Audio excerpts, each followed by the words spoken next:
Tapi kalau misal begini Pak ya, misal saya ini sebagai korban, kebetulan keluarga saya kan gitu, korban lah, ya seperti kebetulan, seandainya, andai kata kan gitu.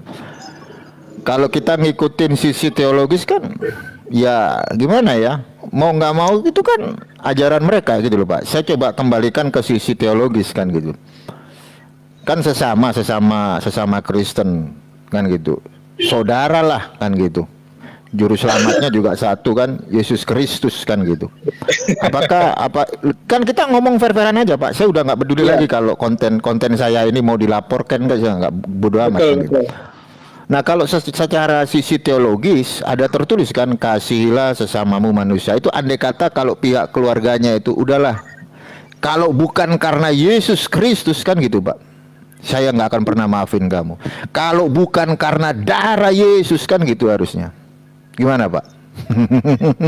Nah, mungkin kalau seandainya ini nggak sampai ke polisi, mungkin bisa, Bang Umar. Mungkin ketika sebuah prosesnya terjadi pembunuhan itu, kemudian dia langsung tanpa masuk ke ranah hukum negara ya mungkin bisa aja Yesusnya menang di sini gitu. Cuman kan karena ini udah masuk ke hukum negara. Iya, tapi bagaimanapun kan itu ada pelapor kan Pak. Kalau pelapornya udah damai mau bilang apa kan gitu. Orang pelapornya damai kok. Kita menerima, kita memaafkan Bapak Ferdy Sambo itu semua karena kasih karunia damai sejahtera dari Yesus Kristus kan gitu. Kalau dari sisi teologis Pak, kan gitu Pak. Iya, sekarang hukumnya bernambah satu ya, hukumnya tidak viral, tidak adil kan. Ya kan, tapi kan kecuali kan gini Pak, kalau dari sisi hukum negara sama hukum teologis kan seharusnya lebih tinggi hukum teologis kan Pak, itu kan iman kan gitu Pak. Kalau kita mau fair-fairan objektif kan gitu, kan harusnya kan gitu. Apalagi yang tertimpa kasus kan sesama umat percaya kan, percaya sesama Yesus sebagai iya. Apakah sedendam itu kan gitu? Kalau kita ngelihat Tuhan mereka Pak ya, Tuhan mereka rela ya kan, rela menebus ya manusia dari kutuk dosa kan gitu. Kan gitu Pak ya. Bahasanya itu ya. Lu bener loh Pak. Oh bener itu. Iya betul. Itu kalau keluarganya siapa itu yang meninggal itu, yang jadi korban. Joshua. Saya menerima kalau anak saya seperti ini. Kalau ini bukan karena kasih Kristus, darah Yesus tercurah di Kalvari, saya masukkan penjara. TOP BGT SKL itu. Serius. Serius. Assalamualaikum Bang Umar, selamat malam Pak Tiko. Waalaikumsalam Pak Yusuf PI. Kalau dengar Bang Umar ini apa dengan nada-nadanya itu ya jadi ketawa tau. Enggak lu beneran loh Pak. Ya. Serius lu. Berapa kali engkau harus mengampuni? Ada tertulis lu di situ. 70 kali berapa itu? Kan kayak gitu Pak. Pak Tiko ini Bang Umar Kristen Muslim? Alhamdulillah Muslim. Alhamdulillah. Lanjut. Ayo Bang Yusuf naik komentar lah. Kan harusnya gitu, sesuai dengan syariatnya umat Kristen kan gitu Pak Ustadz Yusuf. Saya menerapkan. Waalaikumsalam. Katanya Bang Umar. Waalaikumsalam. Warahmatullahi wabarakatuh. Lah katanya kan Bang Umar, hukum Taurat itu sudah nggak berlaku lagi dengan datangnya Yesus. Kan harusnya kasih aja gitu, kasihilah musuhmu. Kalau bunuh anaknya kasih bapaknya. Oh gitu. Bukan dimaafkan, bukan, tapi ditambahin gitu. Hukum Taurat itu dibatalkan kan gara-gara perintah Tuhan yang pertama itu kali. Cek. Iya.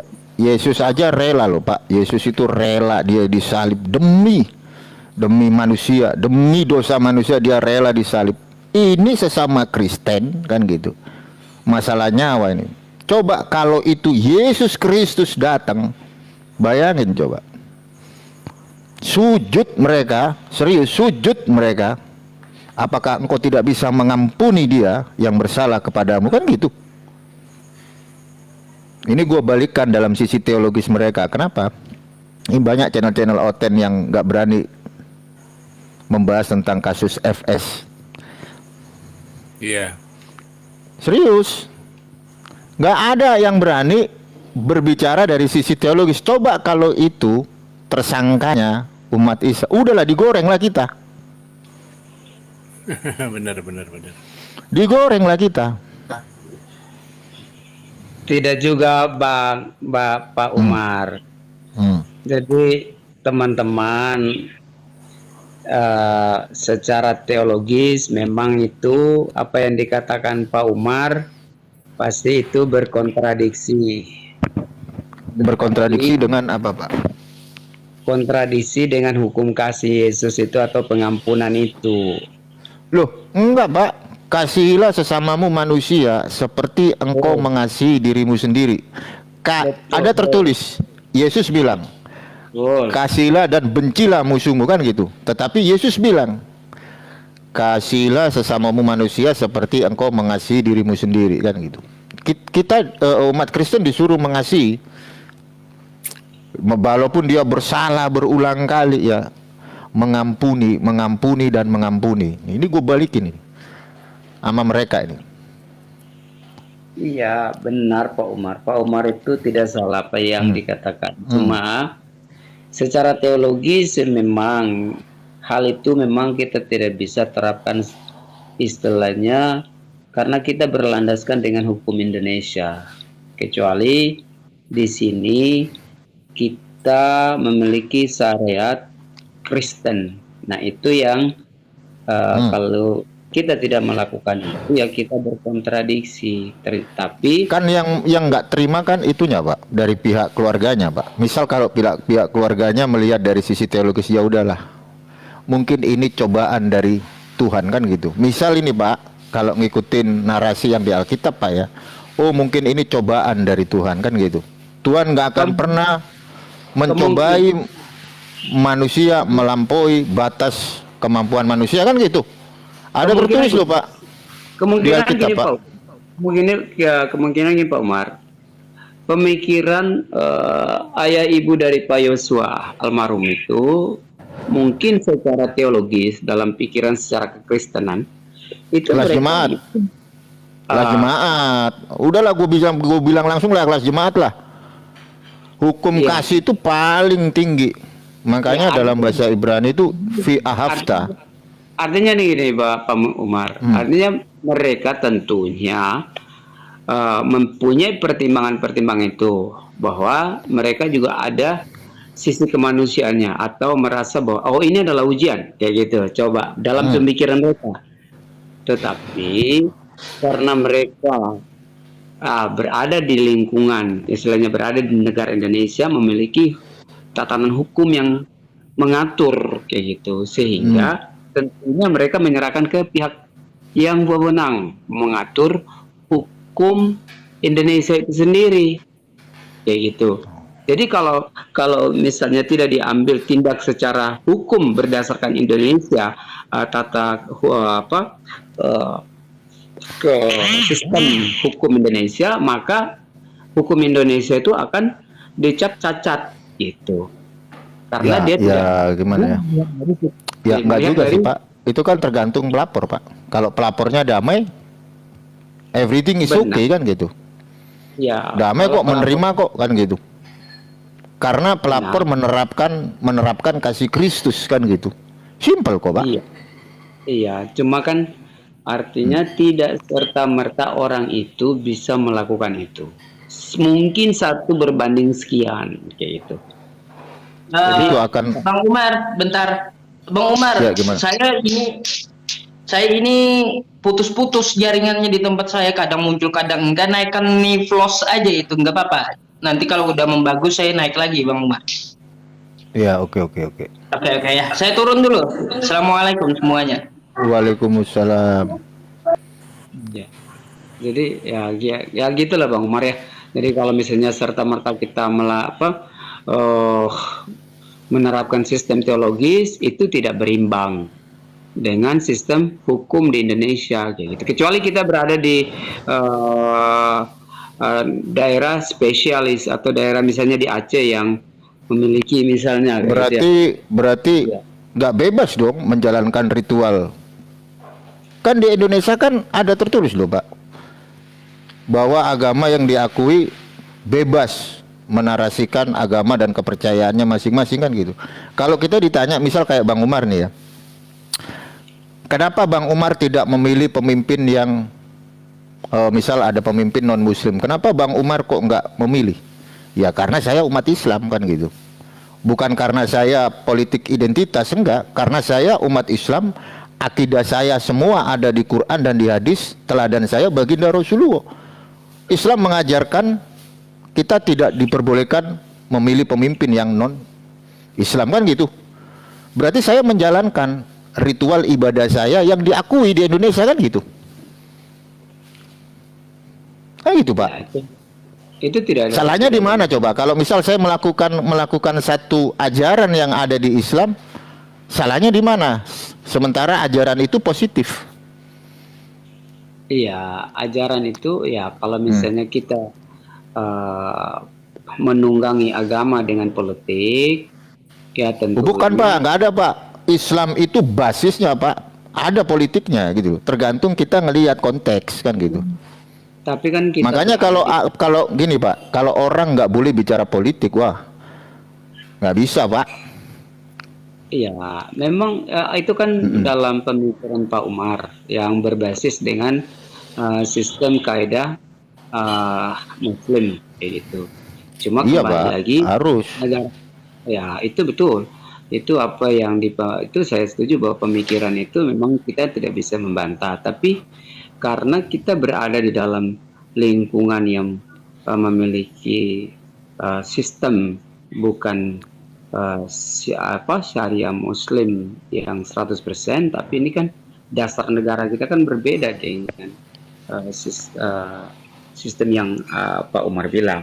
Cuma kalau misalnya Pak Umar harus mengikuti tentang teologi, ya harus ada satu landasan, peraturan-peraturan yang harus dituangkan sehingga larinya kemana begitu. Nah itu harus Iya, ada satu agreement, ada konferensi para ya anggota dewan harus memiliki, mereka harus duduk lagi dan bicara lagi gitu berdasarkan apa.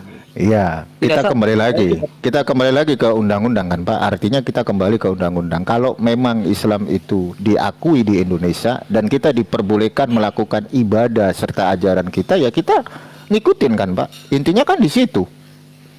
Makanya ketika akidah Islam mengajarkan seperti itu dalam konteks yang positif, ya kenapa apa yang mau disalahkan kan gitu? Iya, Karena bagi saya hukum tertinggi bagi saya nggak peduli gitu loh. Mau saya tinggal di Indonesia, mau di Amerika, mau di Korea kan gitu. Akidah saya tetap Quran kan gitu. Makanya saya nggak mau Pak jadi orang munafik, saya nggak mau. Menurut pemikiran Pak Umar begitu, tetapi kita berlandaskan undang-undang dasar yang berada kita di dalam lingkungan apa dulu, kita berada di daerah mana dulu. Iya Pak, paham saya Pak. Indonesia bukan negara Islam, saya paham. Tapi Indonesia juga bukan negara iblis kan gitu Pak. Orang kita menjalankan ritual ibadah kita yang dilindungi kok Pak. Di Indonesia itu ada undang-undangnya. Betul Pak Umar, cuma kan ada beberapa apa istilahnya ya, mana-mana yang harus diprioritas dan mana yang tidak diprioritaskan. Jadi ya, bukan sekarang gini Pak, coba kalau saya tanya Bapak, dijadikan bahan acuan yang istilahnya dia tidak ditinggalkan, tetapi itu menjadi satu. Ya. Sekarang gini aja Pak Prengki Islam atau Kristen atau beragama lain? Anda Kristen. Makanya beda Pak. Kalau Bapak sebagai umat Kristen saya tanya, hukum tertinggi itu mana? Apakah hukum daripada Kristus atau hukum di negara? Hukum yang paling tinggi di mana? Di sini kan pasti. Enggak, jawab aja Pak, nggak usah pelin-pelan. Kalau seandainya andai kata Bang Umar itu umat Kristen, maka saya akan jawab hukum tertinggi adalah hukum dari Kristus Yesus. Betul. Hukum Tuhan itu memang Nah iya, contoh gini Pak Prengki, ketika Pak Prengki sebagai umat Kristen tinggal di Indonesia dan Indonesia bukan negara Islam, tetapi di Indonesia ada agama yang udah disahkan yaitu Kristen. Misal kalau Bapak beribadah nggak boleh, berarti ada satu diskriminasi kan gitu. enggak. Kalau menurut saya gini, Pak, karena kita berada di ruang lingkup yang berbeda. Ya berarti Kecuali Bapak takut, berarti Bapak takut di sini. Jadi jangan ngomong takut Pak Anda loh. Sekarang gini Pak, kalau anda ajaran dari Yesus apa coba? Loh, Ajaran gua tuh, paham, Bem. di PB ada tertulis turutilah pemerintah kan gitu. Ketika pemerintah, contoh andai kata ini ya, pemerintah mengajarkan hal yang keliru, apakah Anda harus ngikutin? Tentu tidak. Kenapa? Karena hukum tertinggi bagi umat Kristen itu adalah hukum Kristus.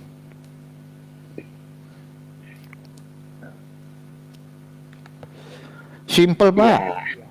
Nah kalau Kristen dilindungi di Indonesia, diperbolehkan beribadah sesuai dengan keyakinannya masing-masing, diperbolehkan dalam narasi yang positif, kenapa mesti takut Pak? Nah gitu. Tidak ada masalah gini loh Pak Umar. Kalau misalnya Pak Umar punya prinsip sedemikian, nah kalau misalnya Pak Umar mengambil sikap seperti itu, ya Pak Umar yang akan memiliki responsibility dengan sistem kenegaraan, undang-undang yang berlaku di tempat ini. Tapi kalau misalnya berarti benar dong Pak. Berarti benar dong. Begini lah, hukum itu kan ada gini loh Pak Umar. Hukum itu kan ada kearifan. Ada iya, gua paham. kebijaksanaan. Sekarang gini Pak. Tidak serta merta. Tuhan juga tidak akan marah. Tidak serta merta. Saya tidak paham serta itu. merta hukum itu Saya paham diterapkan. Gini loh, ada satu aturan peralihan yang memang kita harus kompromi, maksudnya harus taat, harus mengerti, harus memahami. Jadi bukan berarti serta merta kita punya karena berarti Anda lebih tunduk kepada aturan yang udah dibuat manusia. Bener apa yang dibilang Alkitab. Bukan aturan. Kalau gini, kalau sebentar kita Pak, tidak, saya cut dulu Pak. Sebentar, saya cut dulu. Anda sudah dengan gini loh. Saya sangat diapresiasi dengan Pak Umar yang memiliki satu sikap yang luar biasa secara teologis. Ya jelas Pak, luar biasa Pak. Nggak mungkin nggak luar biasa. Kenapa saya bisa ngomong kayak begini? Saya apresiasi, apresiasi sekali dengan apa yang pemikiran Pak Umar. Tapi Pak Umar hanya berada di tempat yang salah gitu loh istilahnya, maksud saya. Tempat yang salah gimana Pak? Gini loh. Karena gini, Anda boleh menerapkan itu, tapi Pak Umar juga harus memahami tentang hukum dasar hukum negara itu sendiri, di mana kita berada. Ada satu toleransi gitu loh. Ini menarik. Bukan berarti kita langsung. Ya nggak bisa gitu Pak Prengki. Sebentar, saya potong dulu. Ya, itu kan, ada tertulis. Ada tertulis. Pak Umar Sebentar, kan berbicara saya secara potong dulu. teologis. Saya potong. Kalau Iya, saya secara potong dulu. teologis ya kita nggak bisa. Iya, saya potong dulu. Itu saya setuju. Saya potong dulu. Yesus itu pernah bilang kayak begini nih. Bangsa ini memuliakan bibirnya. Ya, bangsa ini ini dari Alkitab ya. Bangsa ini memuliakan bibirnya. Pasti Anda hafal ayat itu. Tapi kelakuan mereka jauh daripada aku. Mereka lebih suka perintah-perintah manusia daripada perintah Tuhan. Habis Pak. Udahlah Pak. Kita nggak perlu munafik Pak di sini Pak. Kalau salah, kalau benar gitu aja sistemnya. Berarti boleh Pak saya Umar menjelaskan sedikit? lebih istilahnya memilih mana itu istilahnya Apanya, dalam Pak? hal ini. Pak Umar kira-kira lebih Ya, memilih apa? Kasihanilah, ampuni orang yang bersalah kepada kita. Orang Yesus aja Pak, Yesus Kristus ya kan. Dia dicaci, dia dimaki. Aduh, Wah. begini. Kabur ya. Nggak berani aku balikin di situ. Aku baru mau bicara. Sebenarnya konteksnya itu udah bisa ku tebak ya. Ya kalau kita merujuk ke kasus FS tadi kan, sepertinya dia itu keberatan kalau FS itu dihukum mati. Ya. Jadi dia masukinlah ajaran kasih itu tujuannya sebetulnya. Itu yang saya tangkap. Berarti kan banyak umat Kristen yang tidak mempraktekkan itu, Pak. Intinya kan di situ. Betul. Ini kebetulan juga kan kasus FS ini yang terbunuh Kristen, Iya. yang membunuh Kristen, ya, yang terlibat Kristen, gitu loh. Kemudian dari pihak penuntut umum, penasihat hukum, hakim juga melibatkan Kristen. Nah, kenapalah kira-kira ajaran Tuhan yang kasih itu tidak merasuk ke jiwa mereka yang Kristen. Nah, gitulah kira-kira kan. Iya, benar itu, Pak. Makanya Benar itu. jadi dia itu berusaha membatalkan bahwa ajaran kasih itu lebih tinggi dari hukum di Indonesia ini sendiri. Itu yang saya tangkap. Padahal kan kita ini negara Republik Indonesia ini kan sudah punya KUHP yang sudah dipakai sekian lama gitu kan. Apalagi kasusnya itu menyangkut pembunuhan berencana 340, nggak bisa ditawar-tawar, hanya 3 pilihan, hukuman mati, seumur hidup, dan selama-lamanya 20 tahun. Dilihat dari masing-masing pelakunya gitu kan. Jadi sepertinya dia itu menginginkan diterapkan ajaran kasih dari Yesus tadi. Bisa dimaafkan, diampuni si Sambo. Sedangkan kasus itu menurut hukum yang harus ditegakkan Indonesia kan nggak ada tawaran lagi, karena dia itu big bossnya. Kalau big boss itu kan berarti pelaku utama. Nah, kalau sudah melanggar 340 ya nggak ada tawaran lagi, hukuman mati. Udah betul itu. Nah, cuman kayaknya dia ini ingin menerapkan ajaran kasih tadi kali gitu kan. Nah, Tapi nggak nyampe, Pak. Kasihnya tak nyampe. iya, itu masalahnya. Kayak judul lagu ya Bang Umar. Kasih dan sampai ya. Kasih tak sampai. Iya. Lo orang itu keluarga Kristus loh, yang lagi masalah kan keluarga Kristus. Kan gua bawa lari ke ranah teologis di situ. Kalau mereka punya hati nurani, oh iya ya, ini kalau bukan karena Yesus, ya kan, nggak akan pernah kau kuampuni, kan gitu harusnya kan, Pak ya? Harusnya kan gitu, Pak ya? Betul. Kalau nggak karena darah Yesus sudah tercurah di Kalvari, kan gitu harusnya mereka. Iya, Pak Yadin. Coba kalau itu TSK-nya umat kita, Oh iya, kena goreng. habis kita dibilang lah nanti ini, agama gini udah. Enggak, saya tadi kok tertarik tentang politik identitas ya. Kenapa ya akhir-akhir ini setiap kali kita mau punya hajat besar itu kok selalu diangkat gitu loh ya. Kenapa orang-orang Islam seakan-akan nggak boleh lah pakai identitas politik identitas itu loh. Padahal perintahnya sudah jelas ya, kalau di Islam itu jangan kalian memilih orang-orang kafir sebagai pemimpin. Iya, benar, iya. Jangan kan. Iya. Itu di Al-Maidah 51 itu kan sudah jelas itu. Betul. Dan kalau ada orang Islam yang memilih non Muslim sebagai pemimpin, ya jujur aja Ya, maaf, siapapun ya. saya tentang gitu loh. Iya, Ya. saya maaf kata Ya, Pak Bang Yadi, Umar, kan ya. gitu. Iya, bukan karena kita nggak toleransi, kita toleransi. Ajaran kita mengajarkan demikian. Maka non Islam harus mengerti, oh iya di Islam itu tidak diperbolehkan memilih pemimpin yang non Islam, kan merekanya harus ngerti kan gitu. Dikirimlah lagi nanti, Pak, politik identitas lah yang segala macem lah. Berarti kalau dibatasi gitu, berarti ritual ibadah kita kan terbatas akhirnya. Bener kan Pak Yadin? Benar. Betul. Cuman Kecuali yang saya kecewakan gini Bang Umar. Kecuali gini Pak Yadin, kecuali kita nih di tengah turis gitu ya, kita meledakkan diri terus teriak takbir, nah itu salah kan gitu. Itu salah. Kita nggak setuju itu. Itu salah. Islam udah harga Masalahnya mati. gini loh Bang Umar. Seperti si Kribo itu kok malah seakan-akan anti sama pemimpin Islam gitu loh. Biasalah Pak. Sampai Saya nggak tahu aja Pak. Udah wajar lah, Terus, begitu-begitu udah wajar. Yang penting kita kan istiqomah di sini. Hukum ya tertinggi tetap mudah-mudahan lah Allah Subhanahu wa taala. Al-Quran. Iyalah, orang baginda Rasulullah aja dia sampai menangis memikirkan umat di akhir zaman loh. Bahkan saya tuh pernah dengar satu narasi, Pak. Ada yang bilang gini, Islam itu agama dari Arab. Saya sampai astagfirullahaladzim, sampai begitu saya. Padahal Islam itu sudah agama. ditentang itu, Bang. Mm-mm. Pernah kan Ya, yang betul ngomong itu. gitu. Betul itu, Ditentang Bang sama Umar. Habib Rizik itu. Ada kisah itu ya, Rasulullah yang menangis di depan sahabatnya kan.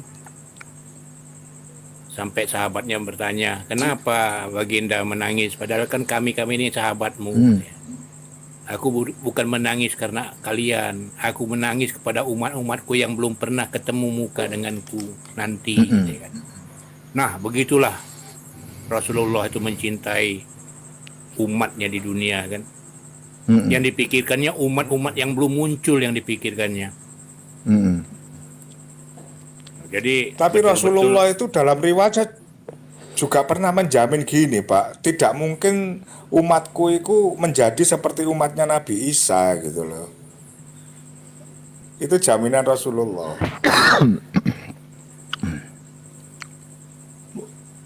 Monggo dilanjut, Pak Irda. Yuk lanjut yuk. Menarik ini Ferdi Sambo ini. Iya, Apakah akan banding? Ini pasti banding ini, Pak. pasti banding pasti, tapi bandingnya pasti ditolak. Karena apa? Ini menyangkut harga diri citra Polri ke depan. Iya benar-benar bisa jadi. Kemudian kasus ini sudah termasuk kasus luar biasa yang disoroti oleh dunia internasional. Jadi bukan di lokal aja. Udah disorot oleh dunia internasional. Jadi Halo, internasional ini Assalamualaikum. sedang menilai. Waalaikumsalam. Waalaikumsalam, Bang Imam. Internasional lanjut, Pak. sedang menilai bagaimana hukum di Indonesia. Nah, itu. Jadi walaupun banding itu pasti ditolak. Kasasi pun nanti ditolak. Sampai terakhir apa itu? Minta apa namanya? Gerasi ya pada presiden. Itu pasti gugur semua karena itu tadi. Kalau sampai ada salah satu itu dikabulkan, lunturlah kepercayaan rakyat Iya Indonesia. benar juga tuh. Nah, itu. Kadang kalau di Saya juga jalan-jalan, Jaya nih. Saya malah udah nebak kok. Jaya nih, Sebelum hakim memutuskan vonis saya udah nebak. Walaupun tuntutan segitu dari jaksa, saya udah yakin pasti vonis mati. Benar. Kemudian saya tebak Putri Cenderawati pasti seumur hidup. Itu meleset saya. Ternyata 20 tahun. Tapi artinya kan keputusan dari hakim itu tidak lepas dari KUHP pelanggaran 340 tadi udah benar. Udah benar. Gitu. Nah, kemudian ini nanti berlanjut ke Kuat Ma'ruf, Eliezer dan Ricky ya. Itu tuntutan kepada Kuat Ma'ruf 8 tahun itu bisa nambah juga. Kita lihat nanti besok. Kemudian Ricky apa? Ricky Richard itu enggak 8 tahun. Bisa 18 tahun. Gitu loh. Dan Richard Eliezer kemungkinan dia tidak 12 tahun, kemungkinan dia turun jadi 8 tahun. Karena apa? Secara ini kalau saya pribadi ya memandang kasus ini lingkaran setan, Bang. iya. Saya katakan lingkaran setan, artinya big bossnya Sambo. Pertama Ricky Richard diminta untuk mengeksekusi Yosua. Ricky Richard menolak, nggak berani katanya kan, ya kan? Nah Iya, ini benar. berarti perencanaannya sudah terjadi. Andai kata Ricky Richard ini keluar dari lingkaran setan, dia mati. Pasti mati karena ini rahasia besar. Artinya oknum-oknum yang terlibat ini ada suatu keterpaksaan nggak bisa berbuat apa-apa, termasuk Ricky Eliezer tadi. Ricky Eliezer dia memerintahkan tembak karena dia udah tahu perencanaan pembunuhan. Kalau dia menolak, kemungkinan kalau dia keluar dari lingkaran setan, dia pun mati. Jaminannya. Karena rahasia ini tetap harus di dalam lingkaran setan, nggak bisa keluar. Jadi mereka terancam juga gitu. Artinya Ricky Eliezer ini perbuatan yang dilakukannya itu karena keterpaksaan. Nah gitu, makanya Ricky Eliezer dengan kejujurannya dia bisa mengurangi mengurangi tuntutan 12 tahun yang dari penuntut umum itu bisa lebih kecil nantinya gitu. Nah, kemudian Ricky Richard dengan ketidakjujurannya, dengan berbelit-belitnya pertanyaan-pertanyaan yang dijawab dia, itu membuat hakim itu bisa mengambil kesimpulan bahwa Ricky Richard juga sudah termasuk dari persetujuan persekongkolan tadi. Jadi nggak 8 tahun lagi dia, pasti naik gitu loh. Nah, kalau Kuat Ma'ruf ini jelas-jelas terlibat karena dia kan sebagai pembantu rumah tangga nih. Masa posisinya sebagai PRT bisa terlibat sampai sedalam itu gitu loh, bisa di tengah-tengah lingkungan kegiatan aparat Lingkaran hukum peristiwa. gitu. Kan gitu kan? Makanya Kuat Ma'ruf ini pasti terlibat lebih besar juga, apalagi terdengar kasus bahwa Kuat Ma'ruf ini ada hubungan pula ya tersendiri. Ya itu hakim nggak bodoh. Jadi nggak mungkin Kuat Ma'ruf itu 8 tahun, minimal 15 tahun tuh nanti kita lihat sama-sama. Itu dari saya. Oke. Ya. Ya oke, saya sapa dulu. Ada Kak Cebi, Assalamualaikum. Oh mungkin jauh dari perangkat Kak Cebi ya. Ya lanjut. Assalamualaikum. Ya waalaikumsalam. Maaf. Gimana Kak Cebi menanggapi FS yang dijatuhi hukuman mati nih? Ya, semoga hukuman yang diberikan hakim itu udah sesuai dengan apa yang diperbuat. Gitu aja sih. Nggak terlalu mengikuti aku. Oten-oten kenapa nggak berdoa untuk Pak Ferdi Sambo? Nanti saya pimpin ya, bentar lagi. Saya baru mau Iyalah. bentar ini. Nggak ada Jadi tuntunan, itulah Bang. ya. Kalau kita rujuk bahwa di Indonesia ini sebenarnya hukuman mati, hukumannya sama dengan hukum tembak, hukum gantung itu nggak berlaku sebetulnya ya. Tapi pada saat kasus-kasus yang menyangkut wibawa aparat di Indonesia di mata internasional, ya terpaksa itu hukuman itu memang harus dijalankan demi memulihkan kepercayaan internasional kepada Indonesia. Itu tujuannya sebetulnya. Ya. Coba kalau TSK-nya dari kita Pak, aduh digoreng Pak sama mereka. Oten-oten itu. Betul banget. Iya betul. Cuman ada yang sedikit agak menggelitik juga ya untuk kasus ini. KUHP yang baru ini itu diputuskan dalam masa sidangnya Sambo. Betul tidak? Nah, Betul. sementara KUHP-nya sendiri berbunyi seperti itu. Hukuman matinya itu boleh diucapkan oleh majelis hakim, tetapi dalam pelaksanaannya tidak langsung dihukum mati. Harus ada hukuman percobaan selama 10 tahun. Seandainya dalam 10 tahun itu dia berkelakuan baik, hukumannya jadi turun, jadi seumur hidup atau 20 tahun. Jadi kata-kata hukuman mati tadi pun juga percuma. Ya kan, karena dia nggak akan ditembak. Tapi kalau saya rasa, kalau misalkan kemarin itu ada kasus pemboman yang lagi mungkin ada yang ngebom kayak kasus Bali dulu, saya rasa KUHP-nya nggak akan berbunyi seperti itu. Iya, udah kita Nah, digoreng bisa- habis-habisan Pak. Nah, Goreng digoreng kita. habis-habisan. Jadi yang berperilaku siapa? Yang kena umat Islam seluruhnya. Iya. Orang yang di mana itu, yang di pos mana itu Pak, yang kemarin tuh yang nodongin apa? Pistol, digoreng itu, habis lah digoreng. Nah, betul. Jadi sentimen keagamaannya juga masih ada. Islam yang selalu jadi kita yang selalu jadi korban terus gitu loh. Iya.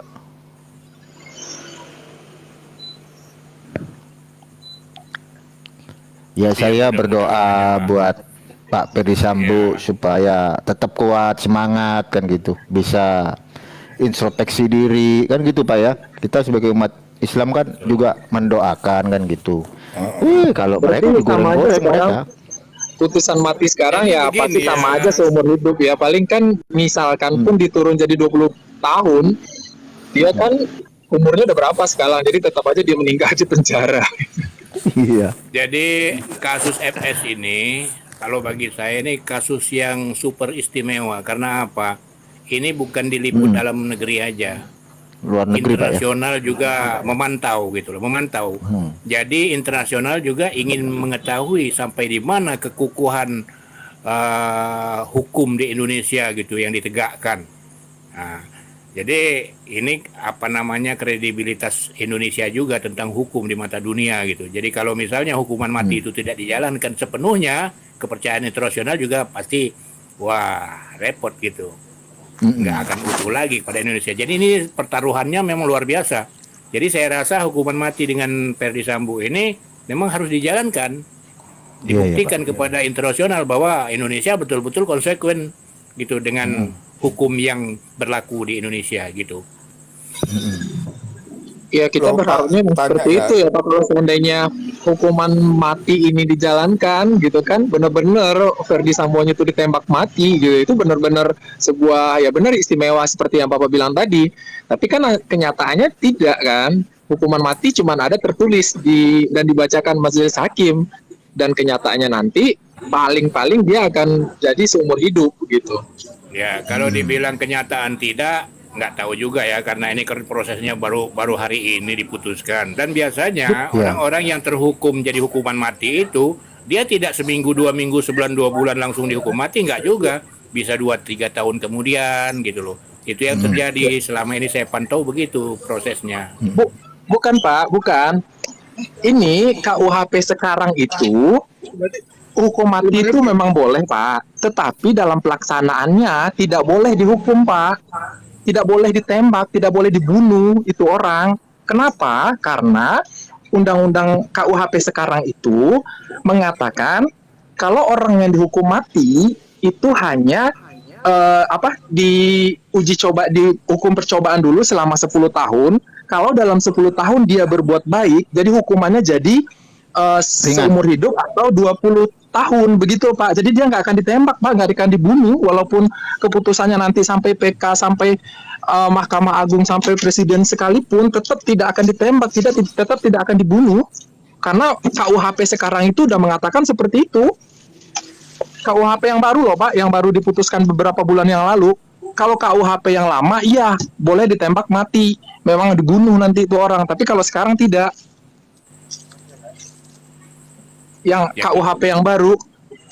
Ya kita lihat aja lah, kita lihat aja bersama-sama nanti apa jadinya ya. Kalau saya Betul, bagi betul. saya anggap ini pertaruhan kepercayaan internasional terhadap Indonesia tentang kredibilitas hukum di Indonesia, itu yang dipertaruhkan sekarang. Itu bagi saya. Pasti Betul, banding itu, Pak. Kalau saya pasti banding itu. Kalau proses hukum memang harus banding. Enggak, terus Apabila nasibnya yang bandingnya justice kolaborator ditolak, itu nanti gimana, Pak Umar? kasasi. Jadi nanti setelah banding ditolak pasti naik ke tingkat Iya. kasasi. Nah, kasasi ditolak baru nanti tingkat yang paling atas gitu ya. Itu ada proses semua, pasti dijalankan Itu dulu loh semua maksud itu. saya nasib orang-orang jadi justice kolaborator itu gimana itu? Kok hukumannya masih tetap di atas 10 tahun semua ya? Nah, itu udah saya uraikan tadi kan. Nah, sudah saya uraikan tadi. Itu secara simpel aja ya. Saya anggap ini satu lingkaran setan, raja mafianya Verdi Sambo. Jadi siapa yang berkhianat tetap aja ancamannya mati dari Verdi Sambo.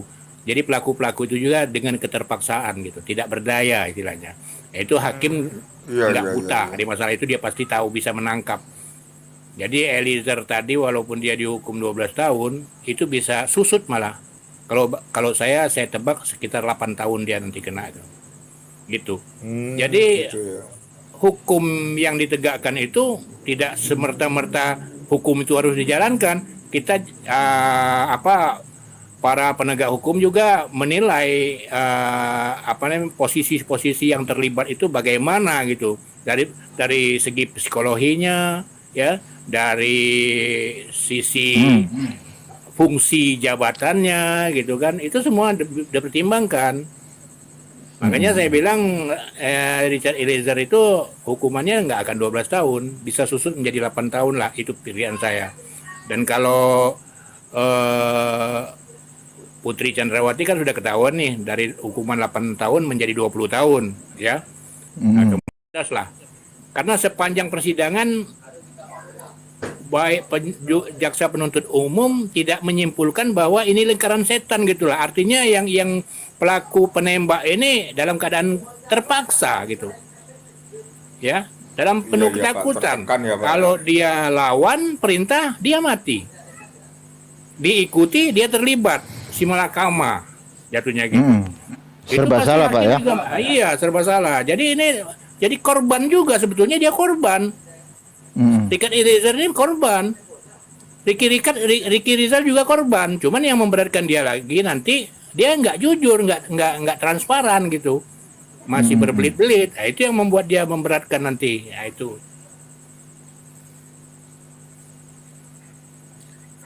Nah itu cuman kok pendeta ikut-ikutan ya, seperti GL itu loh. Jadi ini contoh nih ya, contoh nih. Contoh nih kita nih sekarang di atas nih berlima nih. Ini enak nih. Ini bosnya yang kelihatan wajahnya ini bos besarnya. Saya Ya, di host. saya diperintahkan bos untuk membunuh Ciko. Nah, saya nggak sanggup. Ya, saya nggak sanggup. Saya jadi kuat makruf aja, Pak. Ya, saya nggak sanggup nih kan misalnya. Saya nyerah Pak, saya nggak bisa, saya nggak mampu memegang senjata kata saya kan. Ya nggak mungkin lah bos besar ini ngomong ya udah kalau nggak bisa, enggak pasti dia ancaman karena saya sudah tahu rahasia perencanaan pembunuhan, berarti nggak bisa keluar lagi dari lingkaran setan. Keluar pagar rumah Saguling aja mungkin pada saat itu nggak bisa lagi. Paham kan? Iya, iya. Baik, Pak. Nah, gitu. Jadi silakan Anda bisa jabarkan selanjutnya lah. Ya benar kata Richard. Kalau saya nggak nembak, saya yang akan ditembak kan gitu kata Richard kan. Nah, itu kan berarti dia sendiri sudah sadar, sudah Simalakama ikut salah, keluar juga Nggak nggak ikut, bisa. malah tambah parah, Pak, ya. Nah, ancamannya pasti jadi korban juga, Mati. dibunuh juga demi rahasia ini tidak terbongkar gitu loh. Nah, jadi yang terlibat di sini memang harus kena hukuman. Untuk Ricky Eliezer juga nggak ada hukuman bebas. Hukuman bebas itu nggak ada di dia. Paling dia lebih ringan dari tuntutan jaksa penuntut umum. Itu kemungkinan. Dari 12 tahun mungkin jadi 8 tahun gitulah. Tapi kalau Cuma itu yang semua, paling saya sayangkan ya, Pak. Yang paling saya sayangkan itu istrinya Hendra Kurniawan itu loh ya, masih cantik ditinggal di lapas beberapa puluh tahun. Kasihan banget itu. Jable itu. Kalau Bang Umar mau daftar, Bang? oh enggak saya. Seharusnya kalau mau adil ya semua satu hukuman mati, semua hukuman mati orang itu terlibat kan, terlibat semua kan gitu. Kalau mau adil-adilan kan gitu. Iya, makanya susah orang mau buat benar itu resikonya ya kalau nggak dipenjara ya mati gitu aja. Sebetulnya pribadi saya nggak, walaupun sudah jatuh vonis hukuman mati, saya juga kurang sreg soalnya. Karena apa? Dengan hukuman mati, andai kata hukuman itu dijalankan, Sambo itu dihukum mati, betul-betul dimatikan gitu kan, sangat disayangkan. Karena apa? Di balik kasus perencanaan ini sebetulnya Sambo ini kasusnya banyak, super banyak. Nah itu tuh. Betul. Nah, Jadi ini. Nah, ini gua yang demen ini. Itu sudah mafia kesimpulannya ya, saya ambil kesimpulan, kenapa Ferdy Sambo ini kuat banget membunuh si Joshua. Kuncinya cuma gampang bagi saya. Joshua ini terlalu banyak mengetahui rahasia-rahasia busuk dari Ferdy Sambo. Itu aja. Joshua ini terlalu banyak mengetahui segala gerak-gerik busuk Ferdy Sambo. Makanya dia dibunuh, dikunci. Itu sebetulnya. Makanya saya bilang Ferdi Sambo kalau dihukum mati sangat disayangkan. Lebih baik dia seumur hidup. Nah, Dengan hukuman itu setuju seumur saya. hidup, Iya, Nah, saya saya malah setuju. Pak. jadi dengan hukuman Jangan seumur hidup, dimatiin. Kalau dihukum mati. iya. Jadi hukuman seumur hidup nanti dari Sambo itu dicongkel semua rahasia-rahasia tersimpan. Terbongkar semua nanti. Siapa-siapa yang terlibat juga terangkut semua.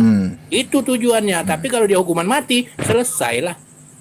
Apa ada kaitannya Pak dengan KM 50? Menarik ini Pak. Ya, macam-macam, banyak. Tentang perjudian online, tentang narkoba, tentang banyak lah. Bukan rahasia lagi, itu udah rahasia umum. Cuman orang nggak berani bicara. Iya. Itu aja. Benar Pak. Tapi saya heran Pak ya. Bang Umar, Apa? Apa jadi? kan yang terlibat itu mereka juga aktornya KM 50 Bang Umar. Jangan dibilang gitu dulu. Diduga nanti kena delik Pak ya. Diduga, baru diduga. Diduga. Tapi sebetulnya kalau dia dihukum seumur hidup, itu peristiwa KM 50 juga bisa terbongkar tuh. Nah, aku setuju. Karena sama-sama hak asasi manusia Pak ya. Betul.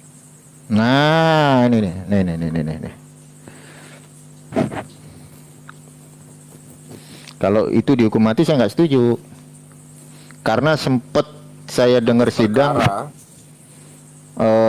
waktu di sidang pernah dipertanyakan masalah KM 50 gitu loh. Iya. Apakah itu ada kaitannya kan gitu. Karena gini Pak, nggak ada yang berani Pak, Komal, nggak ada yang berani bahas KM 50, nggak ada. Betul. Channel Bang Umar yang tukang debat yang berani bahas KM 50. Nggak ada satu pun.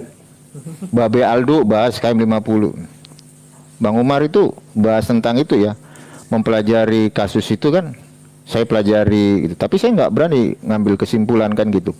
Satu lagi nih Bang Umar. Bang Umar kan pernah dengar itu pembantu rumah tangga di Saguling itu yang yang menguak rahasia ruangan di bawah tanah. Iya. Kenapa itu nggak dibahas? Kenapa itu nggak dibongkar? Ada yang mengunci itu. Nah, itu pembantu rumah tangga itu dia enggak hoax tuh. Dia bertanggung jawab penuh karena dia keluar masuk ruangan itu melihat apa isinya. Di situ menurut dia banyak koleksi gitu ya, semacam museum kecil lah. Nah, koleksi orang-orang yang terbunuh gitu. Itu kerjaan siapa? Nah, itu kan nggak diangkat. Kenapa bisa nggak diangkat? Ya sudah dikunci. Siapa yang mengunci? Nah, ini yang penuh tanda tanya besar. Siapa yang mengunci ini? Nah, itu. Banyak kalau mau diproses.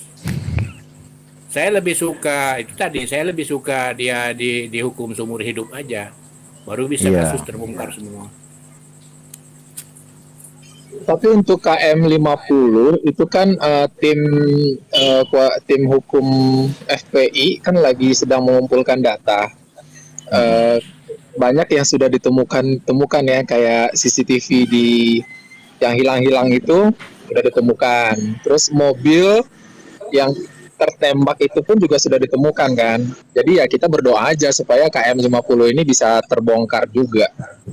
Iya.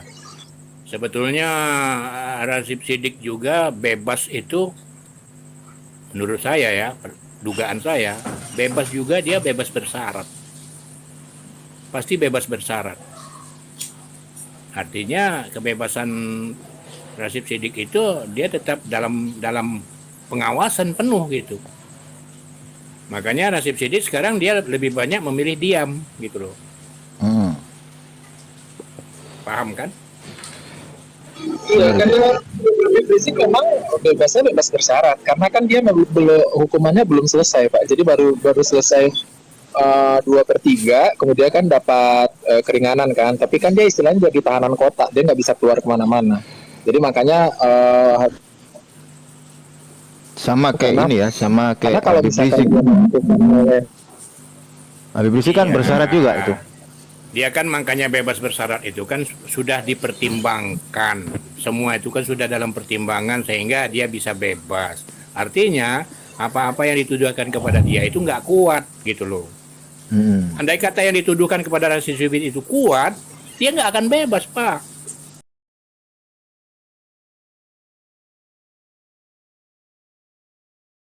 Bersyarat dari Habib Rizik itu karena memang sesuai dengan prosedur hukum. Setiap narapidana yang sudah menjalankan masa tahanannya 2/3 itu dia berhak untuk mendapatkan kebebasan bersyarat. Nah, kebebasan bersyarat itu yang pertama kan dia harus lapor, mungkin seminggu sekali atau sebulan sekali, terus dia jadi tahanan kota begitu. Iya, paham Pak. Itu kan prosesnya begitu memang betul. Tapi kalau kita mau ngelihat dengan kasus Fuad Bawasir, apa bedanya? Coba Bapak pikir. Fuad Bawasir itu kan setelah diselidiki kesalahan dia itu apa? Soal teroris, soal apa dukungan dari luar segala macam, tuduhannya kan begitu kan? Kuat, artinya dia nggak bisa ngelak. Nah, dia harus menjalankan penuh hukumannya. Kalau Rashid Siddiq ini yang mau dijalankan penuh hukuman itu apa? Karena semua tuduhan yang dituduhkan kepada Rashid Siddiq itu nggak kuat, Pak. Karena apa? Rashid Siddiq punya bukti-bukti otentik, tapi bukti-bukti ini tidak pernah bisa diajukan oleh Rashid Siddiq dan kawan-kawan. Itu aja intinya. Bang Umar, ada Bang Sondi itu mungkin pakar hukum itu. Iya, silakan naik. Aja itu Pak Sondi. Ya, Silakan kalau mau naik pakar hukum. Nah, itu dia. Jadi HRS itu memang dikriminalisasikan. Betul. Betul. Ya betul. Karena Orang apa? Habib Rizik kan Alasan nggak mau. enggak, Habib Rizik itu ketangkep kan gara-gara ngomong saya sehat. Ya. Itu. Iya, Gitu loh. dia nggak vaksin itu loh. Saya sehat. Gitu. Kena Pak. Sama kayak Habib Bahar. Habib Bahar itu bilang apa? Dikasuskan dengan narasi kabar hoax. Kan gitu. Jadi kasus KM50 itu yang terlibat kejadian saat itu kan justru banyak orang-orangnya yang sedang terlibat di dalam kasus Ferdi Sambo ini. Nggak usah kita uraikan satu persatu. Nggak perlu kita uraikan siapa-siapa orangnya, semua orang tahu. Itu loh. Dan pada akhirnya semua mulai terbongkar ya, pelan-pelan kan gitu Pak ya. Betul. Mendapat balasannya Pak. Betul. Kena mubahala ini. Tadi bilang kita politik identitas loh Pak Yudin. Sebetulnya kita rakyat ini ya punya hak berbicara kok. Sayangnya hak untuk memberi pendapat itu kita dibatasi, gitu loh.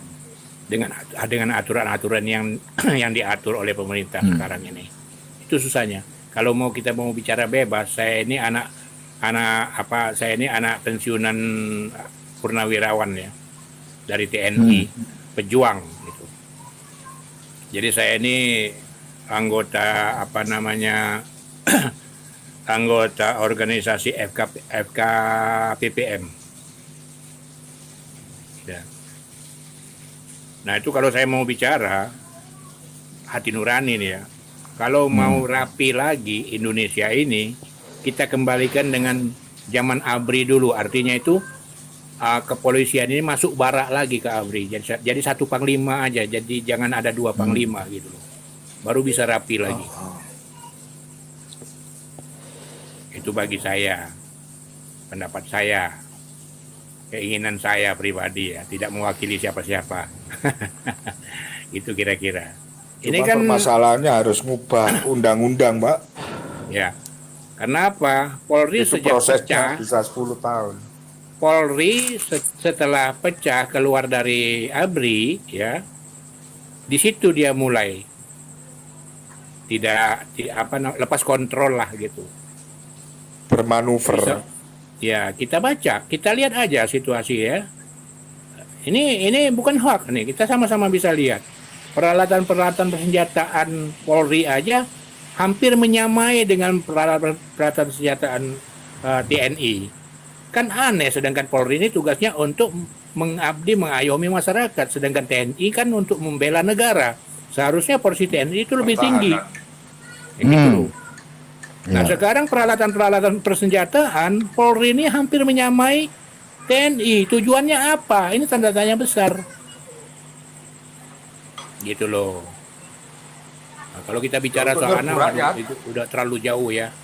Bahaya juga. Cuman itu Iya, untuk Pak. menambah pengetahuan aja, untuk kita berpikir secara jernih aja gitu lah. Bukan Pak, bukan FKPPI. Kalau FKPPI itu purnawirawan dari TNI Polri ya, semua. Artinya bukan. Maksud saya FKPPI itu anak-anak purnawirawan, bukan pejuang. Kalau FKPPM itu anak pejuang Pak. Jangan salah ya, Sondi ya. Bapak saya itu punya bintang gerilya itu, Pak. Ya.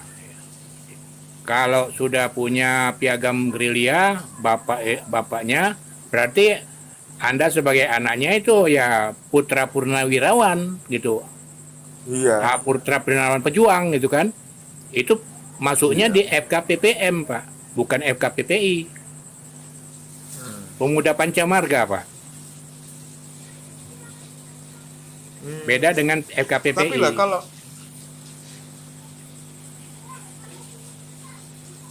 gitu. sekarang Jadi bedanya. ormas-ormas kepemudaan gitu kok aneh ya, Pak ya. Seragamnya kok mirip militer gitu loh, seperti PP itu loh, Pak. Ya. Kalau soal seragam, sebetulnya seragam yang diperbolehkan ya, memakai seragam yang mirip dengan seragam TNI hanya FKPPM sebetulnya. Karena mereka adalah anak-anak pejuang. Ya. Anak-anak pejuang 45 gitu. Itu aja sebetulnya. Makanya FKPPM itu bukan di anak emaskan, tapi betul-betul dihargai karena mereka anak-anak pejuang. Makanya latihan-latihan mereka menjadi anggota itu dilatih seperti latihan TNI, dididik.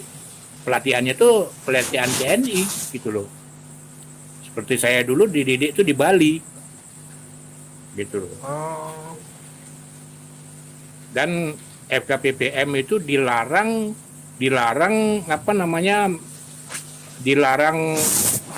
mengambil dana atau bantuan dari masyarakat gitu.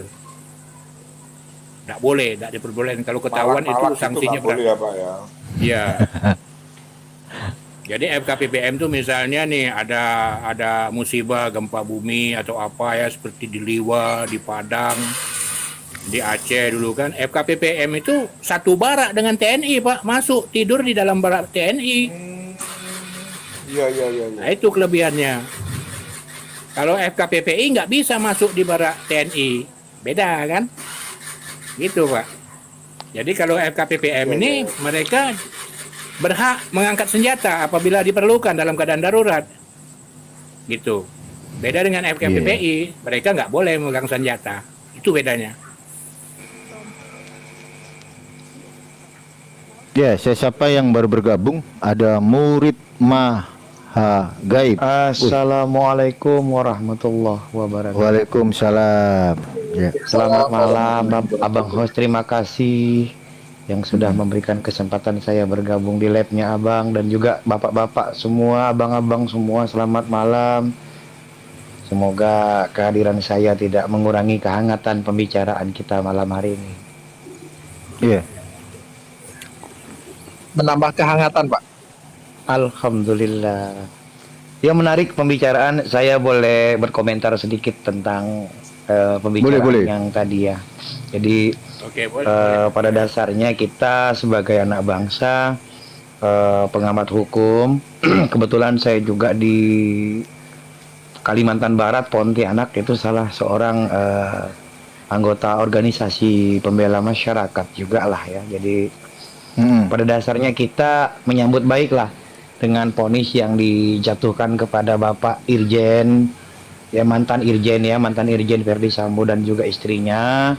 Walaupun seperti ada yang dikatakan oleh Abang tadi, ini nanti bisa mengkerucut menjadi seumur hidup dan apapun, ya itu masalah lain lah. Artinya paling tidak secara nasional dan juga secara internasional ada niat ya, kita katakan ada niat ya untuk merubah pandangan masyarakat nasional ini dan juga masyarakat internasional terhadap hukum di Indonesia, bahwa memang tidak ada warga negara yang kebal hukum. Itu yang pertama. Yang kedua, tentunya dengan vonis ini kita berharap oknum-oknum kepolisian di seluruh Republik Indonesia bisa berkaca diri ya, agar mereka tidak lagi menjadi para makelar kasus, para mafia kasus yang membela orang berduit dan menindas kaum-kaum yang kecil seperti kami dan juga seperti beberapa masyarakat yang ada di Kalimantan Barat ini. Begitu sih Bang yang ingin saya tanggapi. Silahkan mantap. dilanjutkan. Iya, kalau saya ngelihat orang nyuri kotak amal aja diajar habis loh. Masya Allah. Diajar habis. Maling sendal, berapa sih uangnya kan gitu. Contoh kayak Ranmor, uangnya nggak nyampe miliaran kan gitu. Tapi ketika mereka berbuat satu kejahatan yang udah MM-an, Masya Allah, dibela mati-matian ya Bang. Siap bos kan kayak gitu, siap bos. Bahkan yang luar biasa Abang, di Kalimantan Barat ini kita pernah mendampingi petani, yang mana petani itu dikatakanlah digunakan namanya oleh oleh kepala desanya pada waktu itu, dan dia dimanfaatkanlah oleh kepala desanya.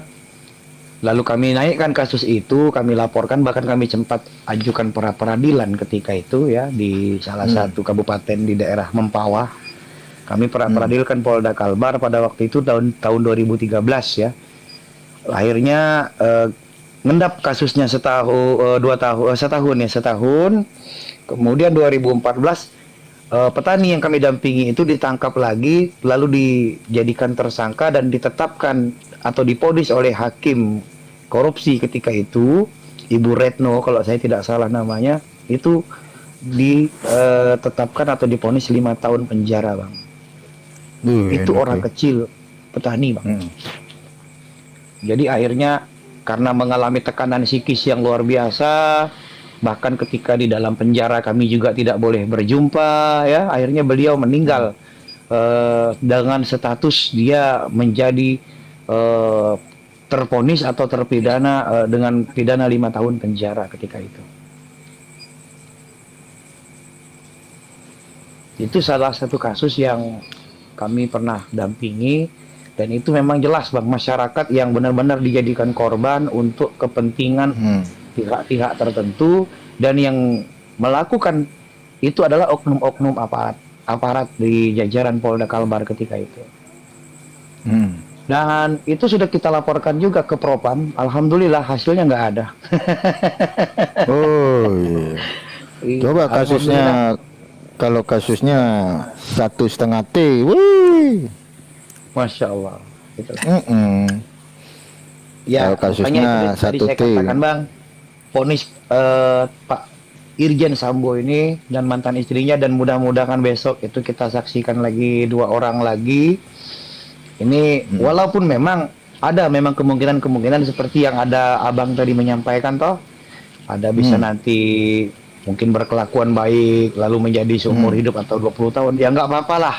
Tapi paling tidak, itu tadi yang saya katakan di awal, ada niat untuk merubah wajah hukum kita di nasional dan internasional. Paling tidak ada niatlah dulu bahwa memang kita ingin kok kita ini menjadi negara hukum yang menjadikan hukum sebagai panglima, begitu. Iya. Ya paling enggak begitulah intinya kan. Kita kan boleh berharap Bang, berharap kan nggak boleh berhenti. Boleh. Boleh. Ya, dilanjut bang, saya monitor silakan. Tapi yang sering terjadi ya seperti itu Pak. Iya. Iya, orang sekarang aja nih, ada tuh dari kalangan, saya langsung belak-belakan aja, dari kalangan TikTok dari reskrim itu kalau udah nangkep kan diperlihatkan itu yes kayak begitu. Lu serius itu ada TikTok dari reskrim mana ada itu. Tapi Iya, ketika betul. kasus itu kasusnya udah 1T ya kan udahlah Senyap. beda. Iya beda. Beda penanganannya, beda. Beda kan gitu. Nah kalau Ya, enggak itulah kita yang menyuarakan siapa lagi kan gitu. Bener Bang. Dan jangan lupa juga kita dilindungi oleh undang-undang tahun 98 nomor 9 tentang menyampaikan pendapat di muka umum baik secara tulisan dan juga lisan. Kan seharusnya itu sudah menjadi pelindung yang cukup sebenarnya kan.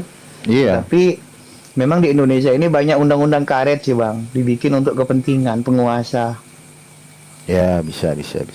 Sehingga kalau orang-orang yang keras, orang-orang yang kritis, padahal tujuannya membangun, malah kadang disalahin gitu. Oh dicap Pak teroris. Cap teroris. Masya Allah. Iya dicap teroris Pak. Serius itu.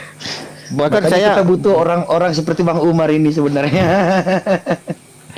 kasih Bang ketawa Os ini loh Pak. kita butuh. Tapi jangan panas ya. Iya.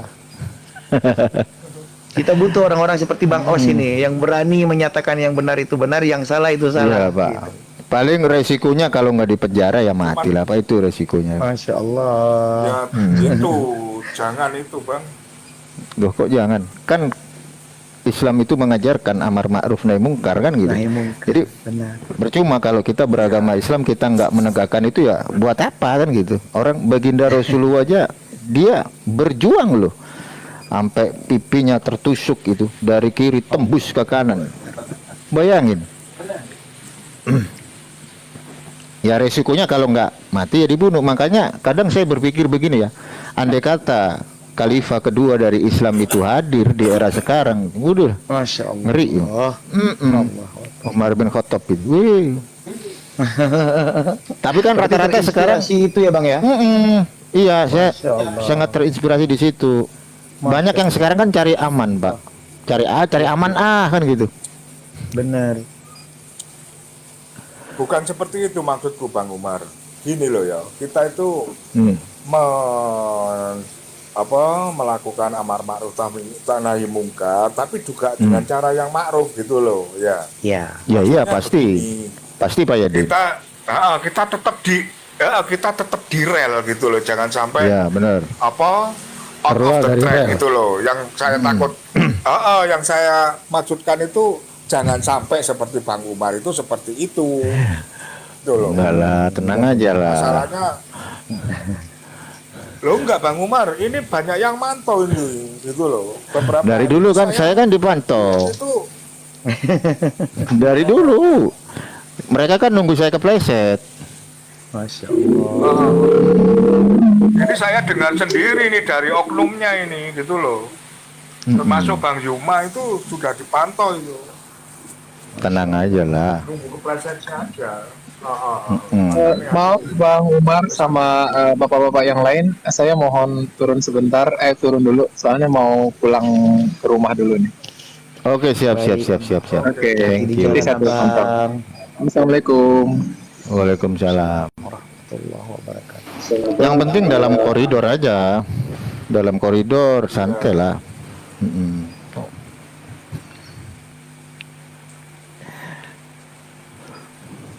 Lanjutkan Bapak yang tadi, Bapak yang anak purnawirawan tadi, anak pejuang tadi. Silakan, enak penuturannya Bapak tadi itu. Silakan Bapak lagi, Bapak.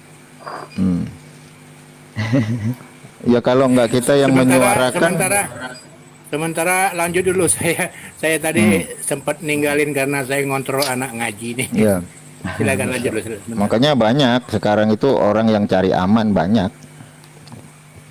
Masya Allah. Ya kita objektif. Bang Handi saya lepas ini. Makanya Assalamualaikum, kalau Bang Handi. Waalaikumsalam. ya, ngomongin amar ma'ruf, ya waalaikumsalam. Mungkar. Ngomongin amar ma'ruf nahi mungkar ya kalau hak, kalau batil, simpelnya kan di situ. Benar Bang. Resikonya ya pasti itu kalau nggak di penjara ya dihukum mati. Tapi kan husnul khotimah kan gitu. Apa yang mau kita cari? Kan gitu. Setuju, Bang. Setuju. Tergantung kitanya aja, kitanya berani nggak gitu loh. Apakah kita sepenuh hati terhadap Islam kan gitu. Soalnya banyak orang itu yang cari hidup di dalam Islam banyak, bukan untuk menghidupkan Islam, beda loh.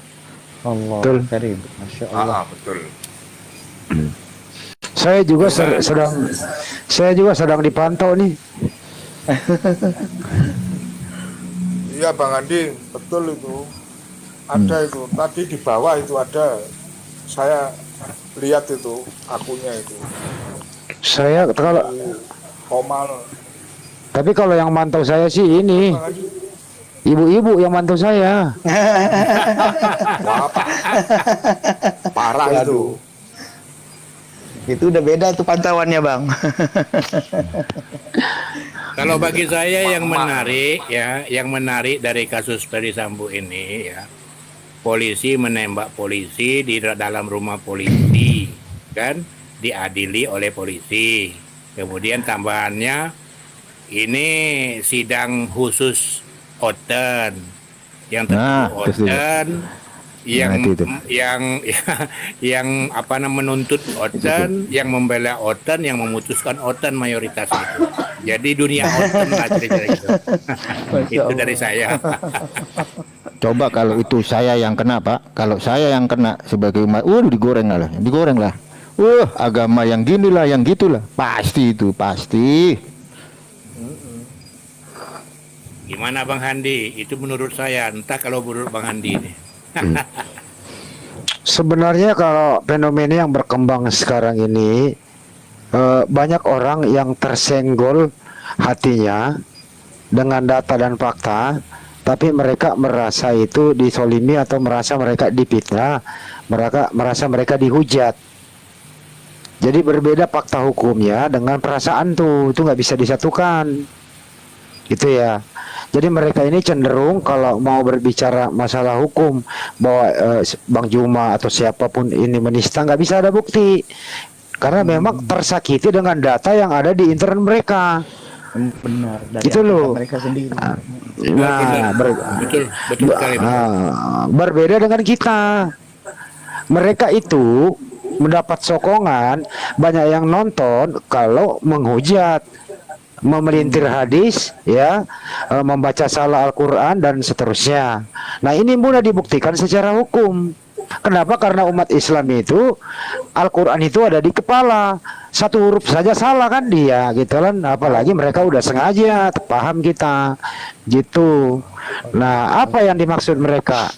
Selalu mengatakan gini, kami ini mayoritas itu selalu bersentuhan dengan hukum. Kok hukum tidak adil? Kok kami selalu yang dihukumkan gitu? Saya bilang itu nenek lu kiper namanya, karena kamu yang menggali lubang ya lu masuk sendiri gitu.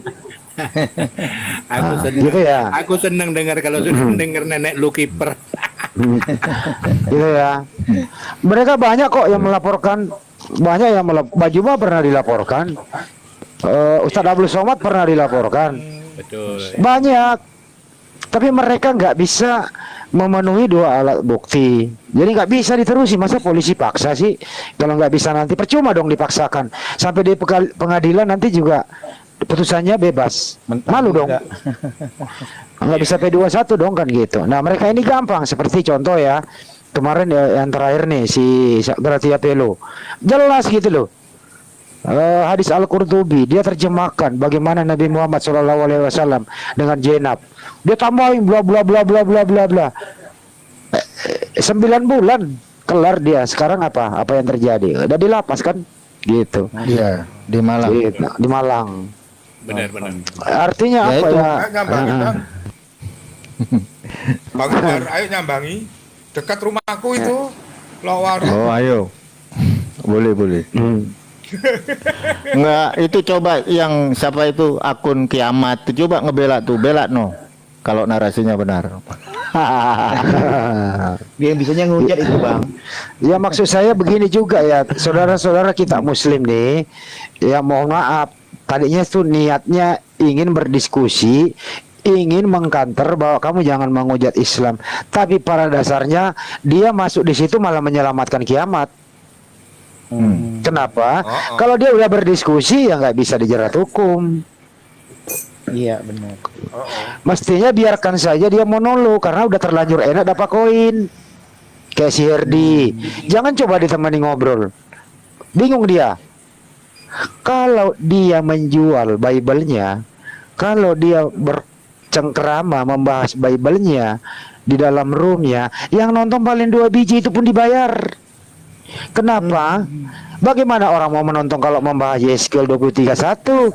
Bagaimana orang mau mendengarin Amsal? Susunya di zaman-zaman mereka bersundal di Mesir. Bagaimana mau diterangkan? Tapi kalau mereka mempelintir ayat suci Al-Quran, membahas Nabi Muhammad, terus dia sumbernya dari Christian Prince, dari luar negeri, Islamophobia itu dibahas, penontonnya banyak. Artinya apa? Kalau Kristen ini dijual dengan Bible PLPB kagak laku. Tapi kalau dia menghujat, mempelintir laku. Iya. Itu kira-kira fakta loh ini ya, fakta.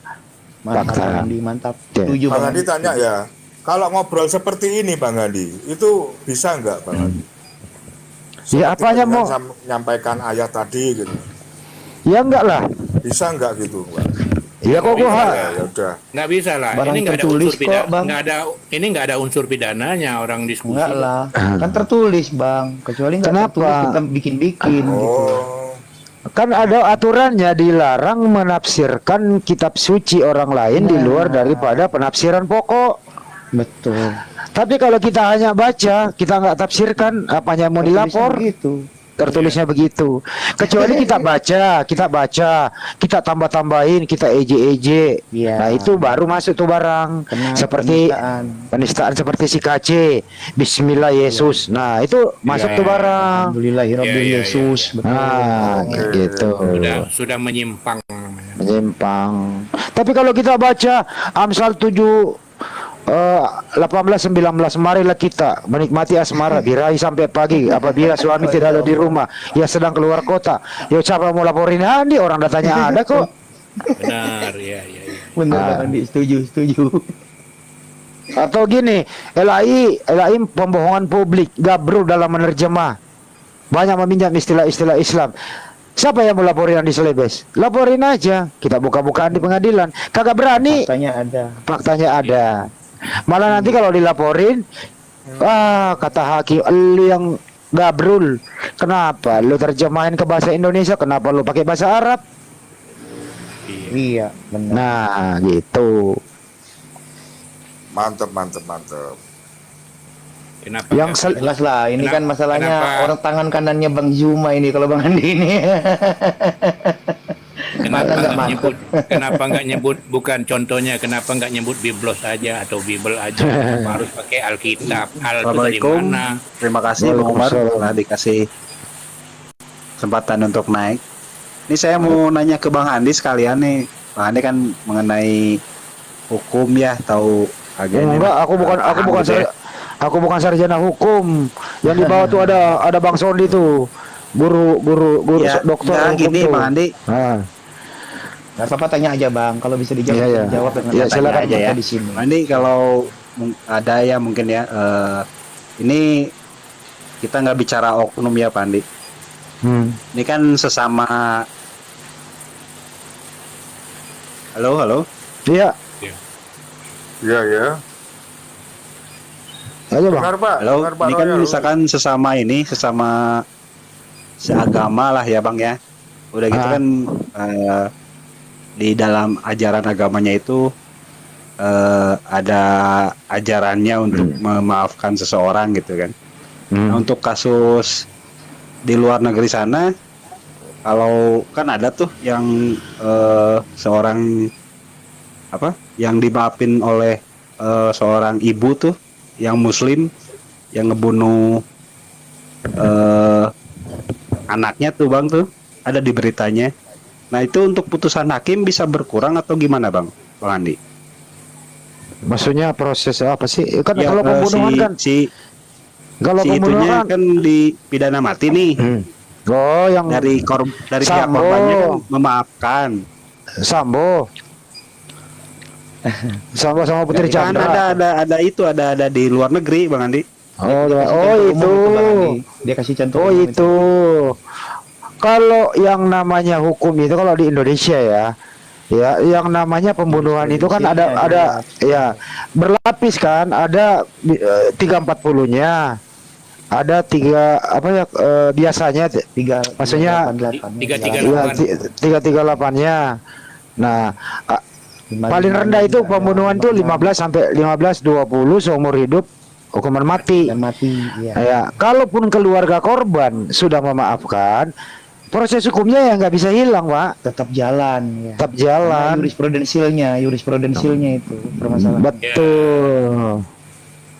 Nggak bisa kecuali di negara Islam yang berdasarkan Islam seperti di Arab Saudi.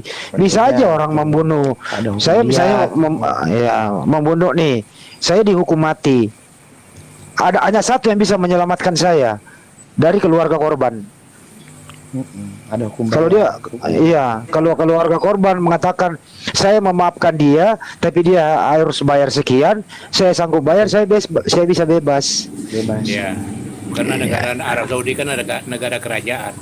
Negara hukum Islam bang berlaku. Ya, hukum Islam, negara kerajaan. Kalau di Indonesia kan jurisprudensialnya itu lain. Jadi tuntutan Jadi Bang Andi, terhadap taruhlah pihak pelaku korban tidak sendiri mungkin surut ke hakimnya gitu, bisa ini nggak bisa ya tetap hukum Ya sesuai paling nanti, putusan gitu. ya paling nanti ada yang faktor meringankan terdakwa sih kalau di Indonesia ya. ya Ya paling faktor situ. kemanusiaan itu Iya, juga kemanusiaan. bisa menjadi salah satu pertimbangan. Jurisprudensialnya bang. Makanya di dalam pengadilan itu kalau menjadi terdakwa nggak usah ngeyel, akui aja kesalahan, akui kesalahan, biar mempercepat persidangan, menyesal mempercepat persidangan, nggak dipersulit, biar hakim emosi nanti tambah dipersulit ente gitu loh. Kasihan hakimnya kan, benar. Iya, kan harus sidang itu kan murah, cepat gitu, terbuka, benar. Betul. Ya makanya kemarin ada Rudi Simamora, adeknya kan saya wawancara ya. Ya kalau bisa sih adek lu kalau mau satu-satunya jalan untuk supaya hakim bisa ada faktor yang meringankan, lebih baik dia jujur. Saya hanya disuruh, tadinya saya kerja begini tapi saya ada yang mempengaruhi saya tergiur. Bilang tidak ada niat untuk mencari ini bla bla bla. Saya ini orang biasa Pak Hakim. Saya dipengaruhi oleh ini. Lebih baik begitu toh daripada nanggung sendiri. Gitu. Sehingga ada faktor kasihannya hakim kan begitu. Iya. Faktor kasihannya hakim kan ada. Saya 4 tahun jadi hakim tapi hakim garis. Jadi kalau kita berbuat suatu kesalahan, terus kita mengakui dengan jujur dan merasa menyesal, itu sangat meringankan itu. Ya, betul. Ada pertimbangan lain nanti. Betul. Iya. Ya itu sih. Makanya kita. Makanya tanya ya. Kok saya jadi narasumber sih? Saya bukan orang hukum. Loh, enggak. Misalnya Bang Andi Andi lah, dari kita lebih paham gitu. Misalnya begini Bang Andi. Saya misalnya menukil Matius 5 ayat 39 ya. Tetapi aku berkata kepadamu, janganlah kamu melawan orang yang berbuat jahat kepadamu, melainkan siapapun yang menampar pipi kananmu, berilah juga kepada pipi kirimu. Nah, misalnya kita berdasarkan dari ayat tersebut, terus kita ngobrolin misalnya itu diaplikasikan ke UFC gitu. Itu gimana? Ya mati konyol Pak. Begini ya Bapak ya. Misalnya ya kita begini Pak. Maksudnya gini. Misalnya oke. Di dalam Bible itu, mohon maaf nih ya, di dalam Bible itu tidak bisa ada satupun data yang akurat di Bible itu yang bisa diambil, diadopsi untuk menjadi hukum negara, nggak bisa. Iya, benar. Tapi di dalam ajaran Islam, Al-Quran dan hadis itu banyak diadopsi untuk menjadi hukum negara kita. Oke, jelas toh. Jadi secara makronya aja Pak. Kalau ke dalamnya secara sulit nanti. Kalau udah oten ya tak habisin kalau berbicara begini kalau udah oten. Oke. Enggak. Dulu kan Pak Umar itu pernah ditantang sama si anak katak dulu. ditantang UFC. Kalau misalnya dikasihkan ayat ini itu Bang Umar kan pasti menang itu, nggak sampai 1 ronde gitu loh maksudnya. Nggak usah ke opsi bang. Kalau misalnya abang di jalan naik motor malam-malam, ya ada yang begal. Begalnya cuma mau ngambil dompet Anda, ya kasih sekalian motornya, iya kan? Iya. Tangguh amat.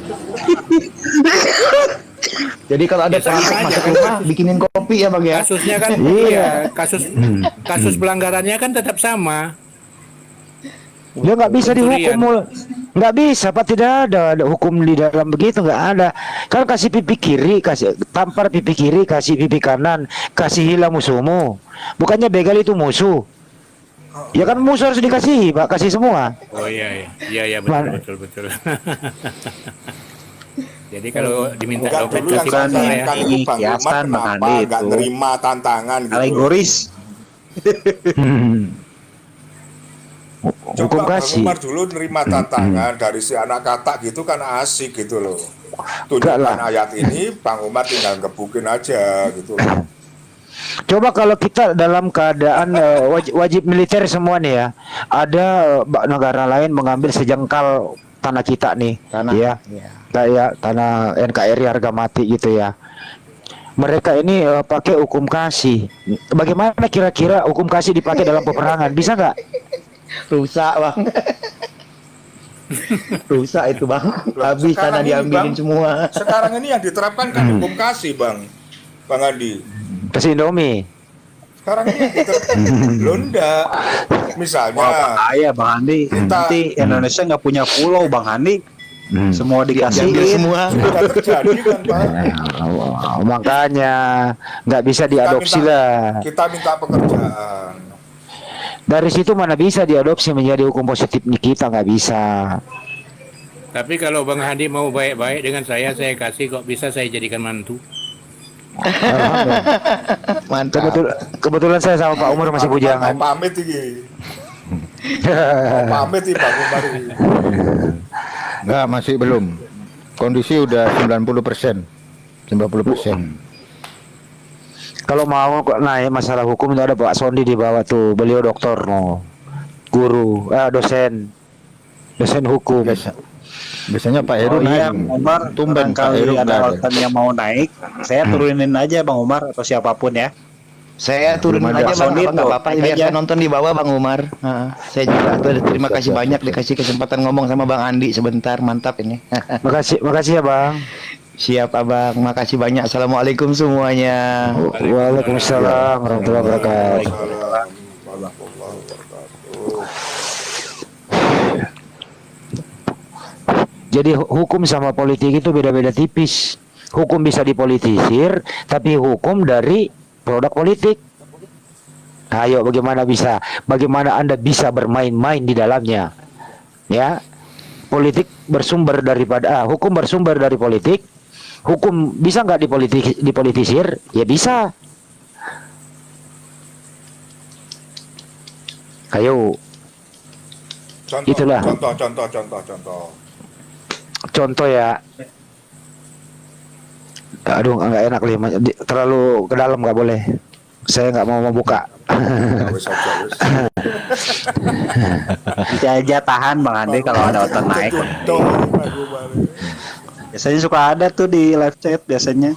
Contoh ini begini ya. Ada nenek-nenek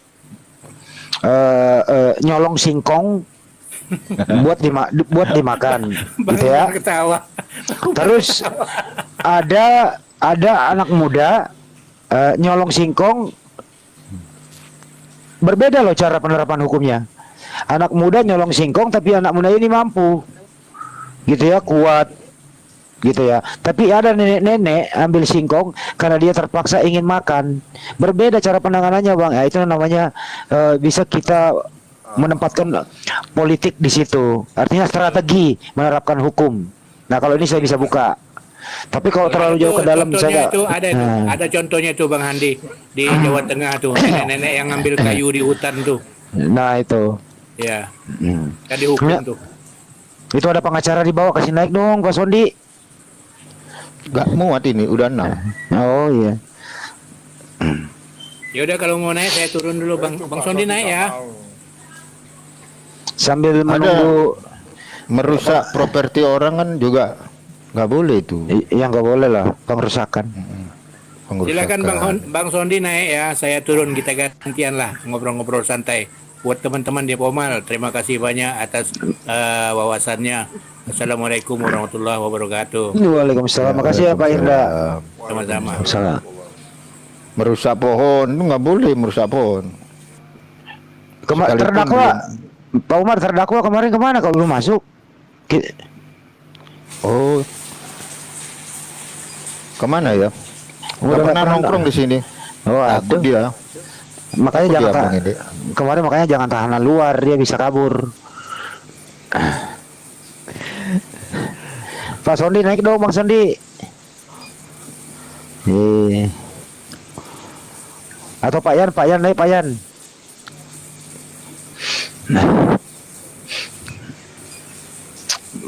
Capek juga kali kalau ngobrol siapa Tuhan mau berapa Tuhan mau, aduh itu melulu putar-putar. Jawabannya semua Yesus lah. 7 kali 7 lah. 49.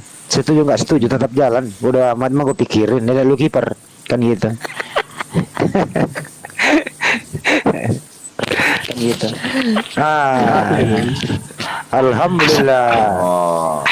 Assalamualaikum. Waalaikumsalam warahmatullahi wabarakatuh. Waalaikumsalam. Enggak, kalau Bang Andi membahas itu udah selesai itu. Kan udah aku kasih nama SKS kemarin. Betul. dosen saya udah naik.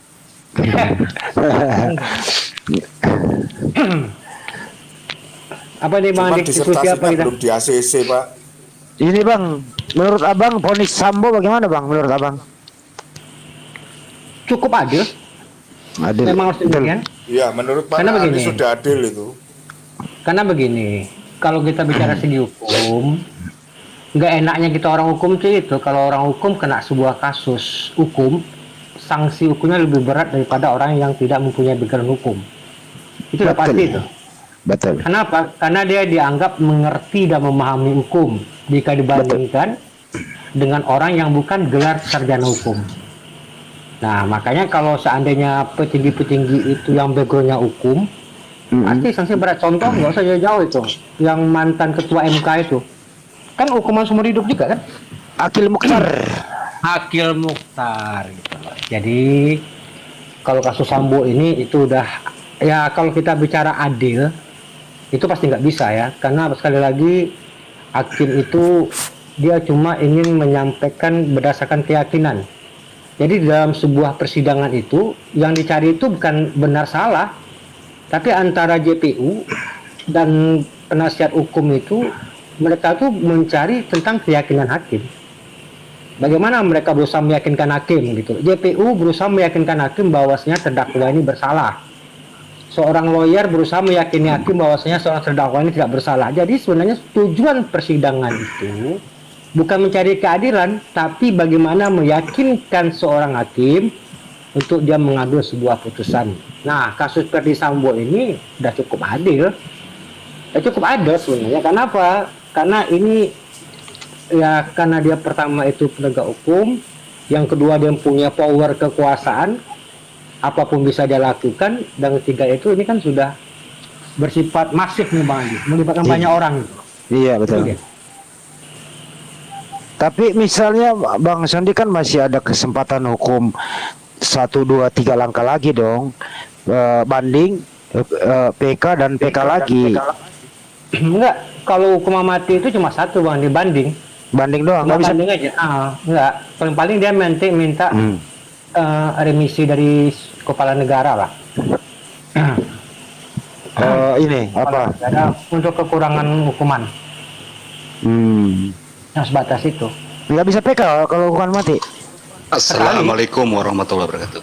Waalaikumsalam. Oh iya ada mahasiswa saya naik, ini juga. Siap guru-guruku. Ini guru Iya, sama Pak guru Sondi hukum boleh tata nanya negara. Pak Sondi. Sebentar, ini guru tata Bukannya negara, gini. sang satu lagi guru ahli nujum, Bang Andi. Jadi gini, Pak Sony, maaf, pertanyaan boleh itu. saya Pak Sony. Oh ya, silakan lanjut. Nah, sebentar ya, kalian ya, sebentar. Ruwet tuh. Pak Sony, kalau untuk hukuman seumur hidup itu ngitung umur yang sedang berjalan atau dari yang berjalan sampai ke tutup usia gimana tuh? Sampai tutup usia. Itu makna arti hukuman seumur hidup itu Oh, bukan berarti ini usia yang tertentu. kalau kasusnya misalkan dia pas di penjara 5 tahun meninggal, berarti udah gitu beres gitu Pak Sony. Benar, sampai dia meninggal dunia itu Oh, hukuman siap, arti siap, seumur siap. hidup. Bahasa Sundanya sampai paeh. Sampai paeh gitu. Kalau kasus misal nih ada kronologi di RT 16 ya. Dia nggak bersalah tapi tetap aja dipalang. Pak Umar mainnya masih main RT RW aja, bingung aku. Karena aman. Kita nggak nyebut merek.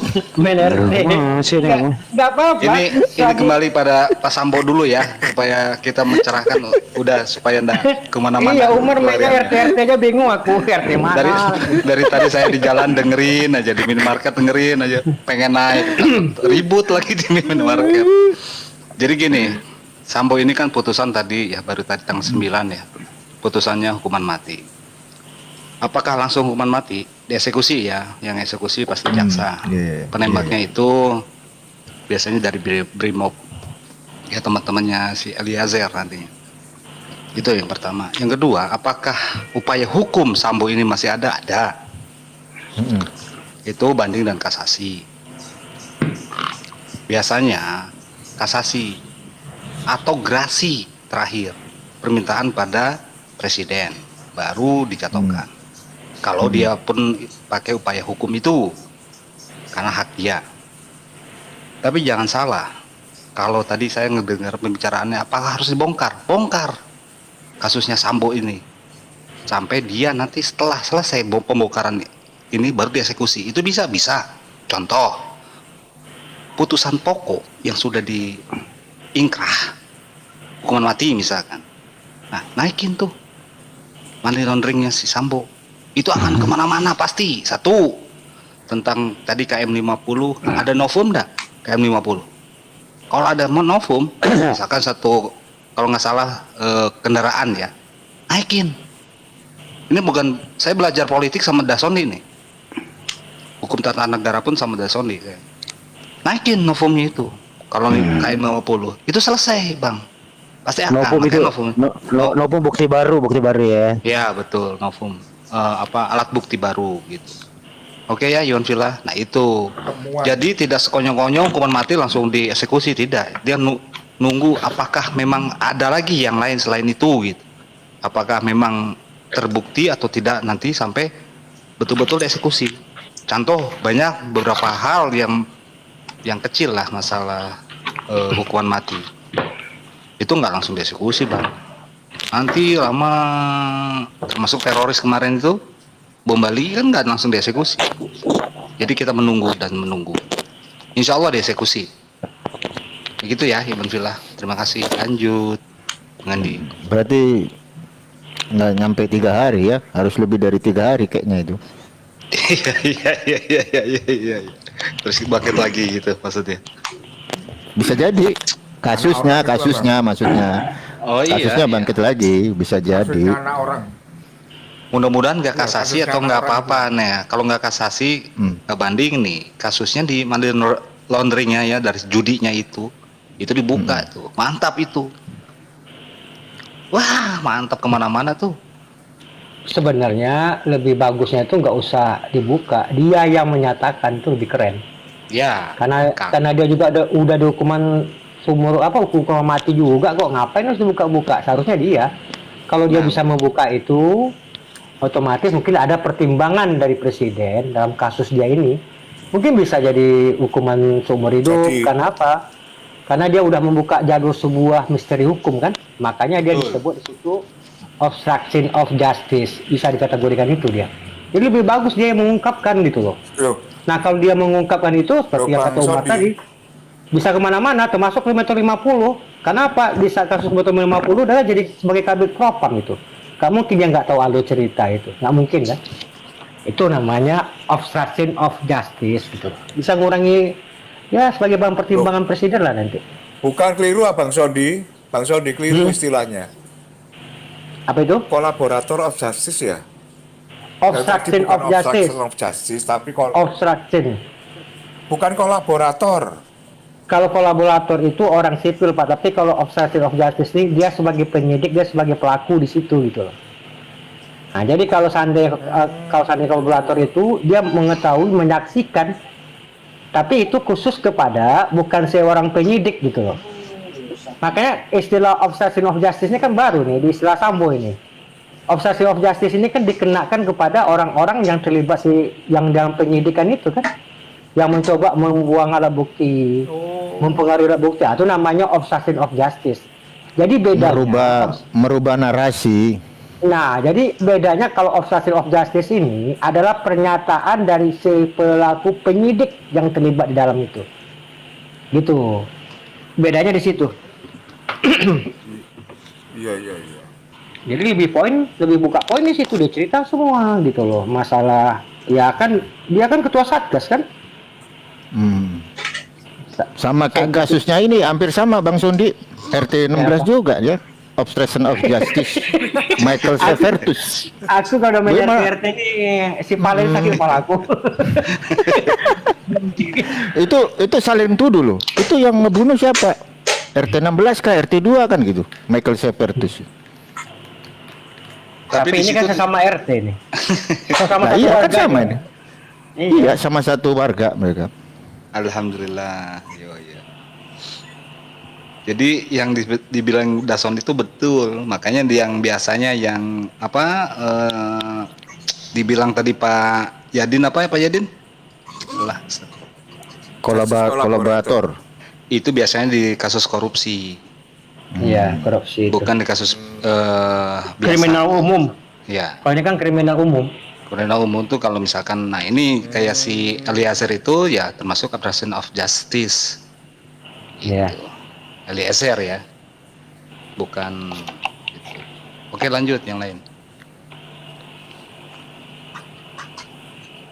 Berarti isu kemarin Bang Umar yang masalah CCTV itu berarti sangat hebat penegak hukum di kita ya.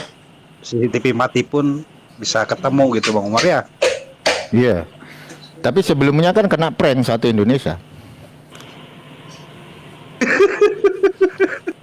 Kena prank lah satu Indonesia itu. Dono itu ya. Yang kayak film Dono itu tembak-tembakan di tangga itu ya Bang. Kena satu prank Indonesia.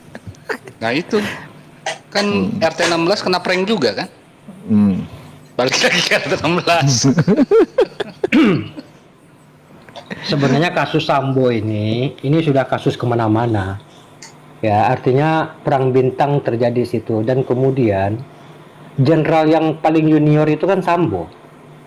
Sambo ini kan terlalu cepat dia naik ini kan akhirnya timbul kecemburuan. Sambo ini kan Letnan 94. Letnan 94 dengan jabatan 2 bintang sebagai kabit Propam tuh luar biasa. Itu sudah pejabat keras di Mabes itu.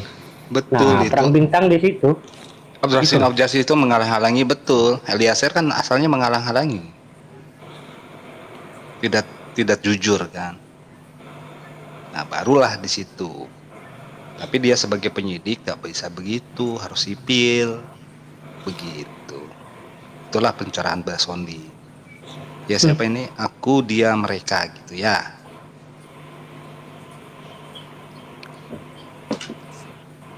Dan dia kan asalnya usulnya. Jadi dari awal kalau kita mau membedah hal ini, persidangan ini ya harus dari awal. Dari pra penyidikan atau penyidikan, penuntutan, baru tuntutan, baru eksekusi gitu kan. Nah, itu baru kita jalan itu kelihatan warnanya. Bang Andi tadi mana Bang Andi? Itu ada. Tadi ya Bang Andi. Ujung-ujungnya ada nih Bang Handi kan kayak gini. Ini kan nggak jelas Bang Handi apa yang dipilih. Coba. Apakah milih Bu Uti? Apa milih Deborah Bang Handi? Bang Handi. Tuh kan enakan dia kalau udah ada saya, udah ada Sondi, dia diem. Dah. Nggak beban.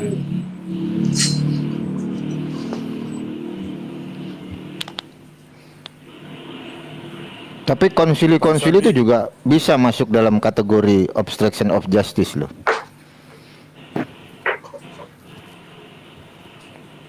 Konsili. Perlu dinalar iku omongane sampean itu. Loh, ada korban kok gimana sih? Kok bisa gitu? Orang ada yang dianatema, ada yang diasingkan. Iya. Athanasius Arius ya. Cuma kasusnya kan beda Pak Yadin. Kasusnya kan perihal masalah yang itu homoousios yang Yesus itu. Sebenarnya yang jadi, gini, Bang Valen, kalau kita belajar hukum, ini sebenarnya hukum ini awal-awal hukum nih ya, peradilan ini adanya Romawi loh. Wah, iya benar. Coba dibuka sejarah tentang hukum, tentang apa peradilan ya. Di saat ini yang ada, ya saat ini ada gitu. Bukan dulu sebelum ini ya, dari awal-awal sebelum Islam ada. Nah inilah terus digali kita, cobalah ya sejarah. Kenapa yang agama dari Romawi ini nggak mengerti hal ini gitu, nggak bisa diterapkan gitu kata Bang Andi itu dalam hukum positif di Indonesia. Makanya kita sebagai Muslim, mohon maaf nih Bang Villa, saya udah Sondi semua, kita melek politik. Muslim harus melek politik. Dengan tangan kalian lah undang-undang ini tidak akan seperti hal ini saat ini gitu ya. Akan ketat. Mana yang hak, mana yang batil. Terima kasih. Jangan sampai ada cuci tangan lagi ya Pak Yan ya. Jangan. Aku tidak mendapati kesalahan pada orang ini kan gitu. Iya. Kalau saya kan Bang